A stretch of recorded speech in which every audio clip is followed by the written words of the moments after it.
제 글은, 제 토론은 앞에 세 분 발제하고 조금 다른 방향에서 좀 뜨겁게 얘기를 해보겠습니다. 왜 이 땅에서 서울시청 앞에서 민망하고 추악한 행동이 서울시의 허가 속에서 이루어지고 있는가? 서울시장 박원순이는 뭐하는 놈인가? 이런 문제 제기를 해보겠고, 공성애와 정치하고 무슨 관련이 있는가를 제가 아는 한도 내에서 요목조목 드러내 보이도록 하겠습니다. 여러분이 갖고 계신 자료집에 39쪽을 열어봐 주시기 바랍니다. 39쪽입니다. 주최 측에서 손님을 모으려고 그랬는지 일부러 제목을 틀리게 적었습니다. 손님 끌기 위해서 이런 것도 방법 중에 하나일 수 있을 것 같습니다. 동성은 우리 법제에서 허용될 수 있는 거 전부 이런 어려운 얘기는 할지 모릅니다. 이거는 옆에 있는 황성욱 변호사 거를 여기 한 번 더 써줘서 눈길에 끌려겠습니다. 제 제목을 볼펜을 가지고 계시면 바꿔 써주시기 바랍니다. 저는 제 제목은 조금 짜릿합니다. 볼펜 준비되었으면 제가 부르겠습니다. 왜 동성애와 좌파는 손을 잡았나? 왜 동성애자들과 좌파들은 손을 잡고 캉캉 춤을 추고 있나 하는 게 제 글의 제목입니다. 부제도 있습니다. 부제까지 메모하시면 제 얘기는 대충 끝난 게 됩니다. 부제는 둘 사이의 더러운 커넥션에 관한 세 가지 증거. 둘 사이의 더러운 커넥션에 관한 세 가지 증거라가 제 글의 제목입니다. 제 말이 심하고 제 언어가 더러운 게 아니고 동성애자들이 벌이는 뻔뻔한 행각이 민망하고 더러울 뿐입니다. 저는 표현을 그렇게 하는 것 뿐입니다. 이미 앞서서 발표하신 분들이 부강성교 이런 말을 서슴없이 하셨습니다. 그렇기 때문에 저는 얘기하기가 오히려 편할 수 있겠습니다. 혹시 인터넷 탐정에 익숙하신 분들은 제가 이거를 강의 동영상을 찍은 거를 보셨을지도 모르겠습니다. 이미 두 꼭지가 나갔습니다. 10차례 강의 중에서 준비되어 있는 10차례 강의가 있는데 한번 더 할 것 같습니다. 한 2편, 13편쯤 내보낼 것 같습니다. 그 중에 2편을 내보냈습니다. 그 전체를 12편의 전체 제목이 다 동성애에 관한 문제입니다. 그 제목이 시작했습니다. 동성애 전쟁과 박원순에 관한 진실. 제목이 그렇습니다. 처음부터 끝까지 동성애 1위로 밀어붙일 때 동성애 문제를 앞에 발제하신 분들은 좀 거름하게 얘기하셨습니다. 저는 그게 별로 마음에 안 듭니다. 예를 들어서 이태희 변호사님께서는 문명의 근간을 뒤흔드는 중대한 사안이라고 얘기하셨는데 너무 거룩하게 말씀을 하셔서 저 같은 사람한테는 확 꽂히는 게 없습니다.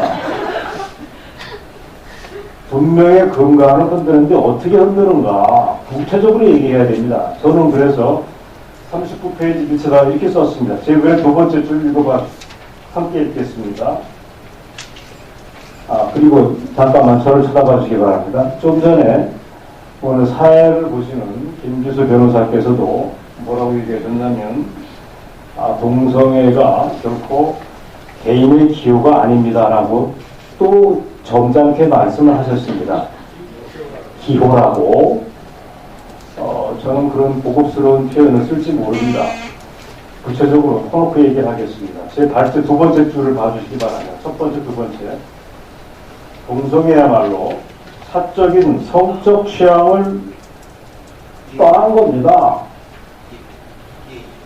사적인 성적 취향, 그거 아닙니다. 그거 거짓말입니다. 제가 아는 동성애는 고도로 예민한 정치 사회적인 현안이라고 저는 규정을 합니다. 이것만큼 예민한 고도의 정치적인 사안이었다. 겉으로는 인권이다, 동성애다 이런 포장을 하고 있지만 더러운 정치 투쟁을 이 판에서 벌이고 있는 겁니다. 그래서 저는 이 글을 이미 미디어 펜이라고 하는 인터넷 신문, 요즘에 잘 나가는 매체가 인터넷 매체 미디어 펜입니다. 이 매체를 주목해 주시기 바랍니다. 마침 뒤에 이 미디어 펜 기자가 취재로 와 있어서 저는 미디어 펜 광고를 잠깐 하라는 무언의 압박을 받았습니다. 그리고 소개하기 민망하지만 저는 어제부로 미디어 펜에 주필이 있습니다. 미디어 펜을 광고를 하지 않으면 우리 매출액이 떨어집니다. 양해를 해주시기 바랍니다. 자, 저는 반복하지만 동성애는 결코 성적 취향의 문제가 아니다. 우리 사회의 핵심인 정치 사회적인 뜨거운 현안이다. 더러운 커넥션이다라고 규정을 했습니다. 구체적으로 교회 파괴를 노리고 있습니다. 해방 이후 이 나라를 떠받쳐온 핵심적인 힘은 교회였는데 이 교회를 파괴하려고 동성애자들이 노리고 있다는 걸 저는 알고 있습니다.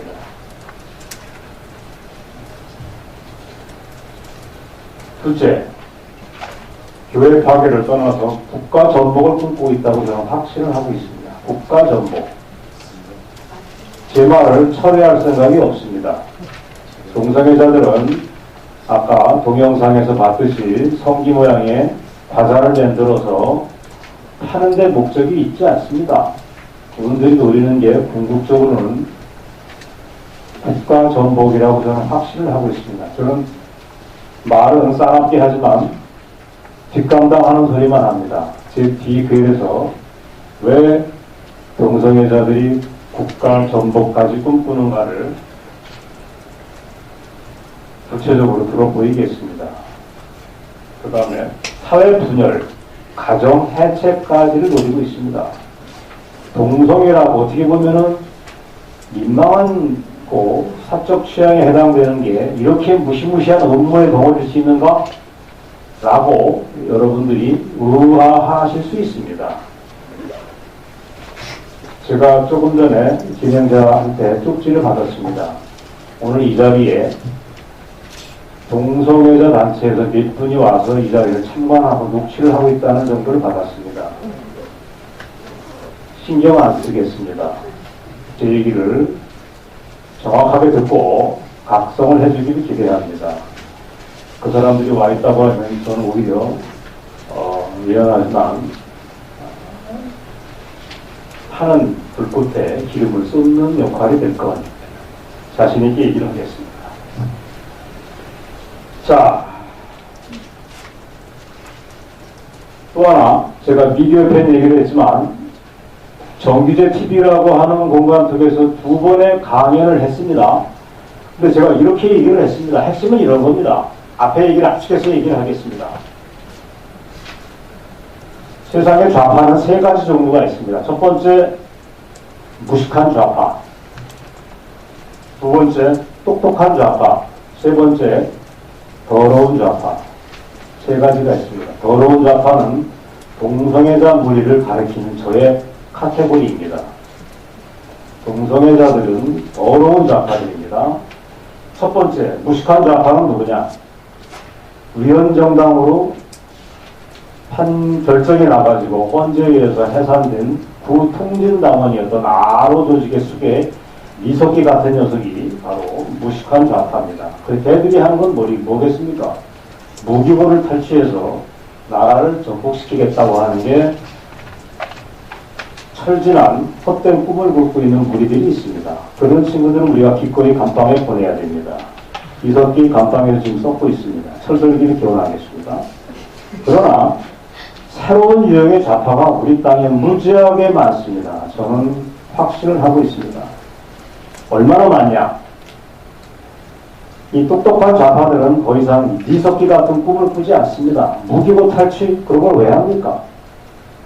세상은 어차피 권력을 쥐고 있지 않아도 마음대로 통제할 수 있는 수단이 있습니다. 그게 뭐냐? 3가지만 쥐면 됩니다. 교육을 쥐면 끝나는 겁니다. 문화. 제가 원래 문화부기사 출신입니다. 일반이. 그래서 문화를 조금 안다고 소문이 나 있습니다. 문화하면 제가 조금 압니다. 교육, 문화, 그리고 언론 3가지만 쥐면 굳이 권력을 안 져도 세상을 마음대로 뒤흔들 수 있다고 좌파는 확신하고 있습니다. 얘네들이 이석기보다 IQ가 조금 높은 똘똘한 좌파들입니다.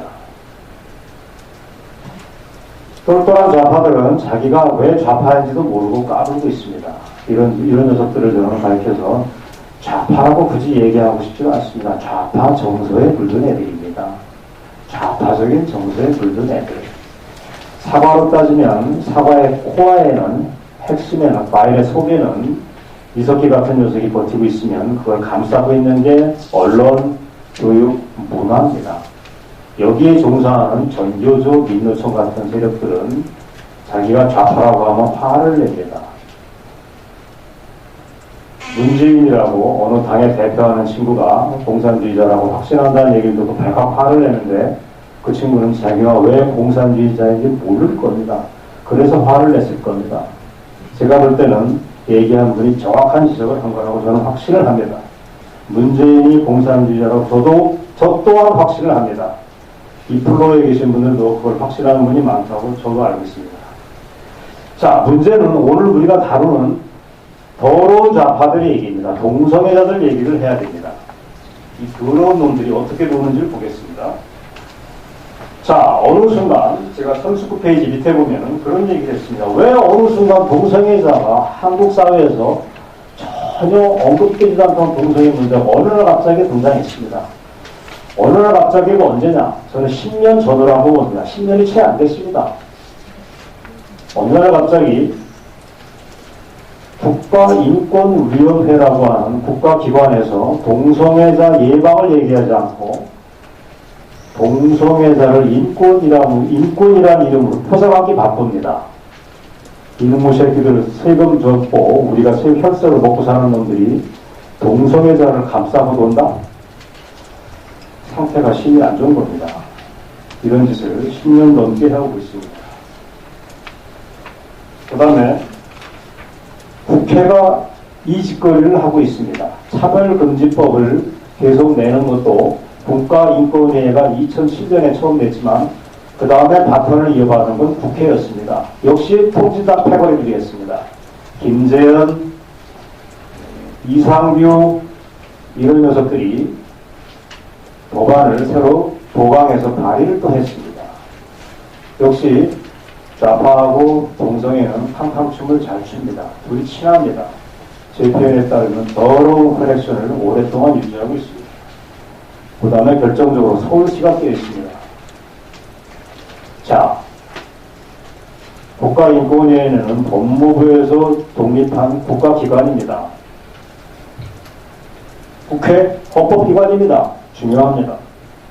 서울시 얘기할 것 없이 대한민국의 심장부인데 왜 이 친구들이 갑자기 동성애를 끼고 놉니까? 저는 기자의 감각으로 여기 뭐가 있다 하는 감을 최근에 확신을 했습니다. 그 얘기를 40쪽에서 구체적으로 펼치겠습니다. 40페이지를 열어주시기 바랍니다. 자, 구체적으로 두 번째 패러그래프입니다. 한 몸으로 돌아가는 더러운 커넥션의 동성애와 좌파, 두 번째 패러그래프입니다. 동성애와 좌파 사이 연대의 결정적인 증거는 2007년도 노무현입니다. 노무현. 좌파의 수계 중에 하나가 노무현 아니겠습니까?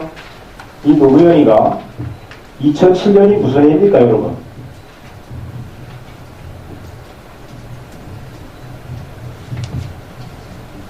(2007년은) 노무현이가 임기가 끝나는 해였습니다.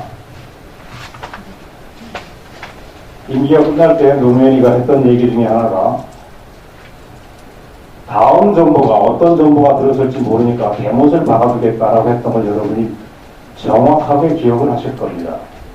이런 짓거리를 굉장히 많은 부분에 했었습니다. 남북관계 포함해서 미친 짓을 했는데 그때 우리가 미처 눈치도 못했던 게 바로 국가인권위원회를 통해서 차별금지법을 발의한 겁니다.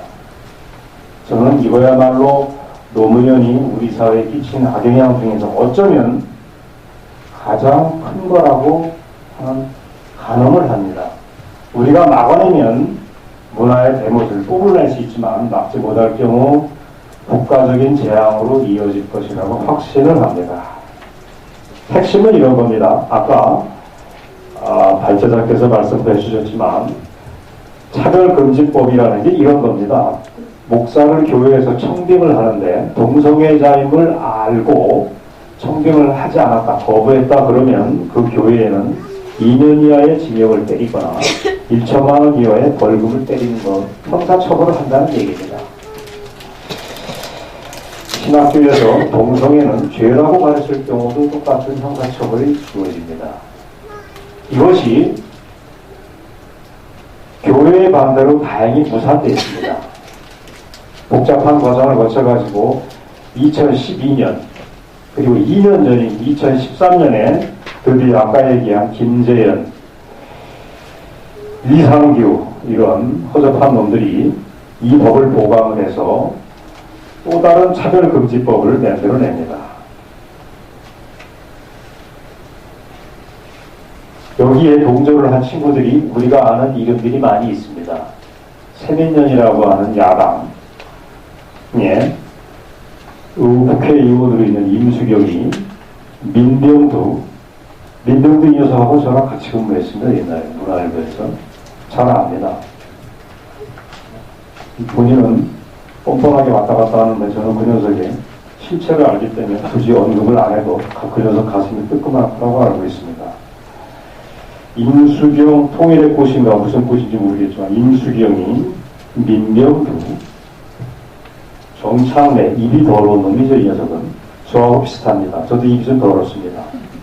정창래, 민병두, 임수경이 포함해서 김한길이 포함해서 멀쩡한 놈들이 여기다 다 이 발의 안에 한꺼번에 서명을 했습니다. 덩다리로 뛰어들어가는 바보들입니다. 그러나 핵심은 김재현, 이상규 같은 구치동진당 세력들이 차별금지법을 통해서 무엇을 노렸겠는가? 한국 사회의 무장해제를 노린 겁니다. 한마디로. 이념에 대해서 다르다는 이유로 차별하지 말라. 빨갱이인데 빨갱이를 빨갱이라고 손가락질하면 법으로 잡아가겠다는 얘기입니다. 동성애자도 똑같은 선에서 차별하면 잡아가겠다는 얘기입니다. 아까 그 생생한 사례를 우리 이용희 선생님이 아까 들려주셨으니까 저는 생각을 하겠습니다. 자, 제 얘기의 핵심은 이겁니다. 박원순입니다. 박원순이. 우리 뒤에 있는 박원순이가 진모하는 공간이 있습니다. 좌파와 동성애 연결고리의 마지막 바턴을 잡은 친구가 바로 이 박원순입니다. 정리하겠습니다. 처음에 시작은 노무현이가 했습니다. 그 중간은 좌파의 무리들이 바턴을 날라왔고 그 마지막 달리고 있는 주자가 현 서울시장 박원순입니다. 이 친구가 아까 동영상으로 봤던 서울 퀴어 축제, 퀴어는 동성애자의 다른 뜻입니다. 진기한 이런 뜻이지만 동성애자하고 동의합니다. 동성애 축제를 바로 100m 앞에 있는 서울시청 앞 광장에서 벌이도록 낯뜨거운 일을 했던 허용을 했던 친구가 박원순입니다. 그리고 이 친구의 이거는 순간적인 결정이 아닙니다. 이미 아름다운 재단 참여연대 시절에도 후원금을 끊임없이 동성애 단체에서 줬습니다. 이 친구의 버릇은 아주 오래됐습니다. 오랜 동안 친동성애적인 마인드를 가지고 있습니다. 좋게 얘기하면 신좌파, 신마르크스주의자라고 얘기를 해야 됩니다. 그러나 저는 쉽게 얘기하겠습니다. 그냥 싸구려 좌파입니다. 더러운 놈입니다. 이런 박원순이는, 이 더러운 놈은 한기총 같은 기독교 단체 앞에서는 나는 기독교 동성애자들에 대해서 지지한 바 없다고 하지만 거꾸로 발언을 했던 것을 우리가 이미 다 알고 있습니다. 미 언론과 인터뷰에서 2년 전에 한국에서 아시아가 동성 결혼을 합법화하는 첫 번째 나라가 되기를 기원한다, 희망한다는 얘기를 명백하게 얘기를 했습니다. 여러분이 제 얘기는 전혀 근거가 없는 얘기가 아니라는 걸 나중에 검색을 해보시기 바랍니다. 자, 좌파와 동성애 사이의 캉캉춤에 대해서, 더러운 커넥션에 대해서 더 이상의 증거가 뭐가 필요하겠습니까? 노무현, 박원순 중간에 얼치기 무리들이 이어지는 이건 설명이 필요가 없습니다. 그러나 최근 제가 어떤 권위자한테서 새로운 사실을 또 알았습니다. 작은 사실들이나 굉장히 중요합니다. 그걸 제가 41쪽에 담았습니다. 지금 인권이라는 이름으로 동성애하고 에이즈 환자들이 보호하고 하는 운동을 하는 핵심 중에 하나가 정율이라고 하는 친구입니다. 정율. 41페이지 중간에 보면 제가 전체를 정율이라고 해서 썼습니다. 이 친구는 1978년생입니다. 우리 나이로 37살 한창인데, 이 친구가 결정적인 저런 좌파와 동성애자 사이의 연결고리를 보여준다고 생각합니다. 핵심 얘기하면 이 친구는 통진당원이었습니다. 통진당. 그 중에서 성소수자위원회 위원장이었습니다. 여러분. 이게 사실입니다. 또 본인은 뭐냐? 도대체 뭐하는 녀석이냐? 본인도 역시 동성애자입니다. 그러면 그 친구가 에이즈 환자인가? 가능성이 매우 높습니다. 그러나 저는 의사가 아니기 때문에 그 친구를 검진을 해본 일도 없고 잘 모르겠습니다. 제가 정율에 대해서 이 본명은 따로 있습니다. 이 친구에 대해서 인터넷 검색을 며칠 전에 이 글을 쓰기 위해서 해봤다. 깜짝 놀랐습니다. 정말 놀랐습니다. 돌아가셔서 정율에 대해서 검색을 해보시면 백과사전에 어마어마한 독립운동을 한 사람인 것처럼 거창한 얘기가 한없이 길게 있습니다. 내용을 안 보고 양만 본다면 정율이라는 친구가 대한민국 총리는 최소한 지냈다는 느낌이 줍니다. 아니면 대선 후보를 지냈다는 느낌을 줍니다. 그 친구를 그래봤자 이 친구가 한 거는 제빵사 직원이었답니다. 빵을 우습게 본 건 아닙니다. 그러나 대한민국의 중요한 인터넷 사전에 제빵사 사람에 대해서 그렇게 한없이 족보를 들어놓는 게 정상입니까? 저는 우리 사회 최대 문제가 지식 정보가 다 오염됐다고 확신을 하는 사람입니다. 아까 얘기한 대로 언론, 교육, 문화가 망가졌기 때문에 그렇습니다. 정율에 대해서 이따위로 길게 써놓은 인터넷은 분명히 시궁창 공간의 다름이 아니라고 저는 여러분들한테 말씀을 드리겠습니다. 거기 써있는 거 보면 정율이가 거창합니다. 반전 평화운동을 했고 에이즈 감염자 인권운동에도 참여했으며 2011년부터는 인권재단 사람의 사무처 직원으로 활동하였다. 2012년은 통진당 성소수자위원장이 됐다. 여기도 나옵니다.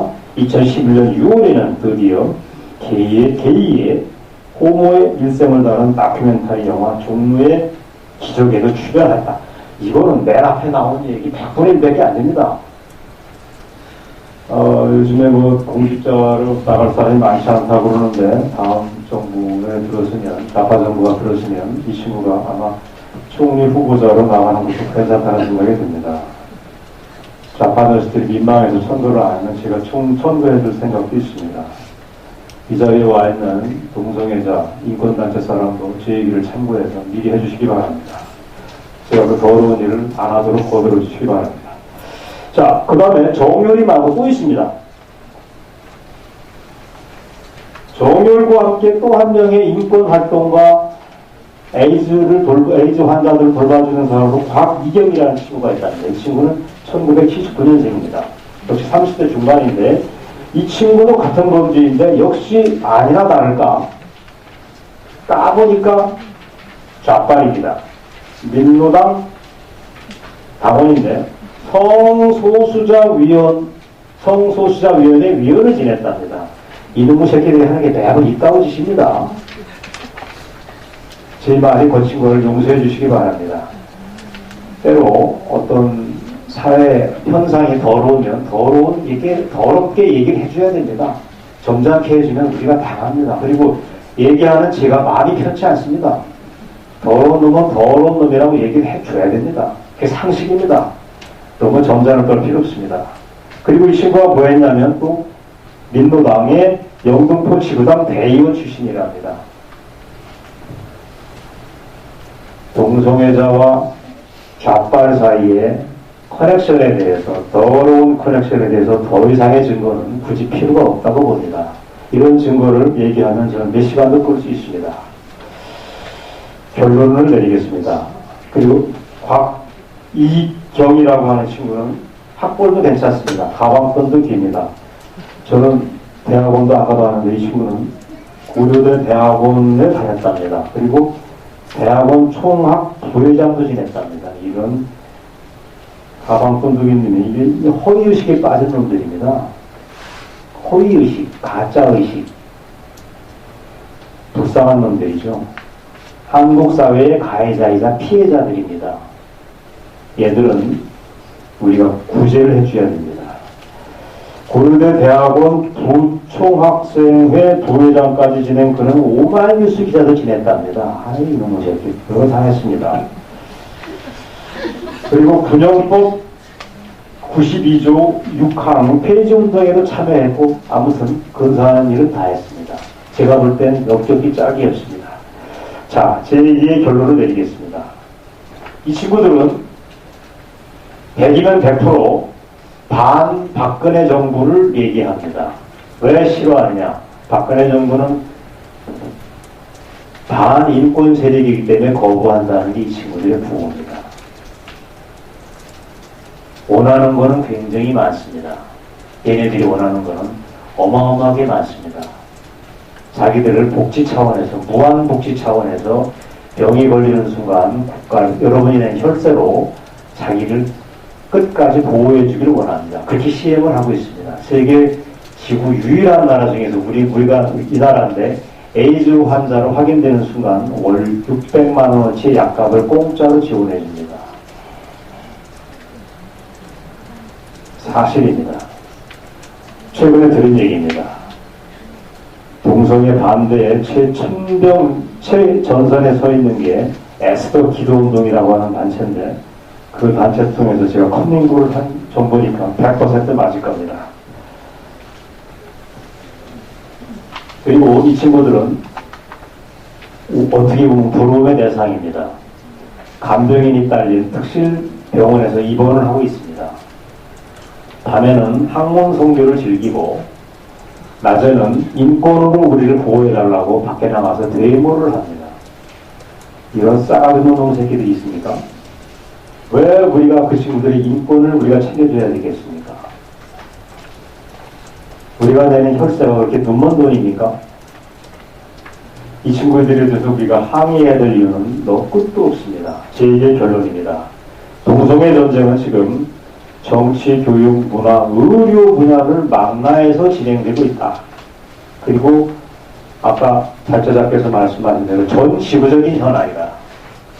특히 한국에서는 더 더러운 커넥션이 이루어져가지고 한국 사회를 망치려고 들고 있다. 여러분의 혈세를 말아먹으려고 하고 있다. 국가정복, 교회 파괴, 사회 해체를 노리는 좌익들의 최종 병기가 동성애라고 저는 확신을 합니다.